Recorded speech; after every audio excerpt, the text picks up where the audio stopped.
केसरी महाराष्ट्र केसरी सिकंदर शेख लढतोय. विशाल भोंदो तोही भारत केसरीचा मानकरी आहे, हरियाणा केसरीचा मानकरी आहे. हरियाणा विरुद्ध महाराष्ट्राशी लढत लागलेली आहे. याच्या आधीही विशाल भोंदो आणि सिकंदर शेख अशी कुस्ती झालेली आहे. शेरों का शेर सिकंदर एक सेलिब्रिटी असणारा पलवान. याचे वडील हमाली करायचे मोहोळच्या मार्केट कमिटीमध्ये. रशीद शेख याचे चुलतेही फार मोठं कुस्तीवरती प्रेम करणारे आणि त्यांनीच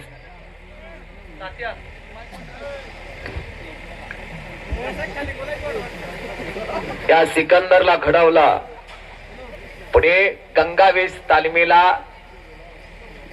ज्यांना 34 वर्षानंतर महाराष्ट्र केसरीची गदा मिळवून दिली.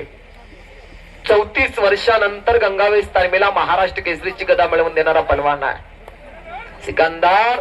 फार जिगरबाज, एक चपळ चित्ता आणि उत्तर भारतात आपल्या नावाचा दबदबा निर्माण करणारा पलवान आहे. आतापर्यंत उत्तर भारतातील सर्वाधिक पलवान पाडणारा सिकंदर शेख आहे.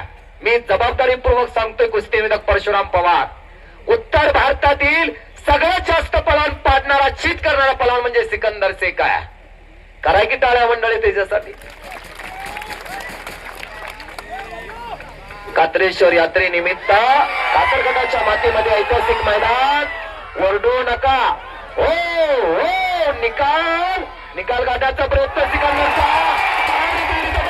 सिकंदर शेख कात्रेश्वर केसरीचा मानकरी ठरला. सिकंदर शेख एक जबरदस्त कुस्ती करून काही मिनिटात कुस्तीचा निकाल लावला सिकंदर शेखना. 5 लाख रुपये रकमेची कुस्ती. सिकंदर शेख कात्रेश्वर केसरीचा मानकरी ठरला. पत्रकार मित्र आणि छायाचित्रकार बांधा लिहून घ्या.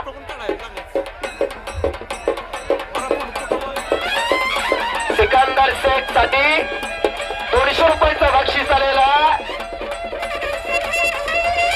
तांबोळे इकडे एक सेलिब्रिटी पलवान सिकंदर शेख काय मिनिटात कुस्ती करून हजारो कुस्तीशिकारांचं हृदय जिंकला सिकंदर शेखने. फार सुंदर त्यांना कुस्ती मैदान त्या पार पाडल्याबद्दल कात्रेश्वर यात्रा उत्सव यात्रा कमिटी, सर्व कातर खटाव ग्रामस्थ, सर्व दणगी जाते त्यांचं तमाम महाराष्ट्र कुस्ती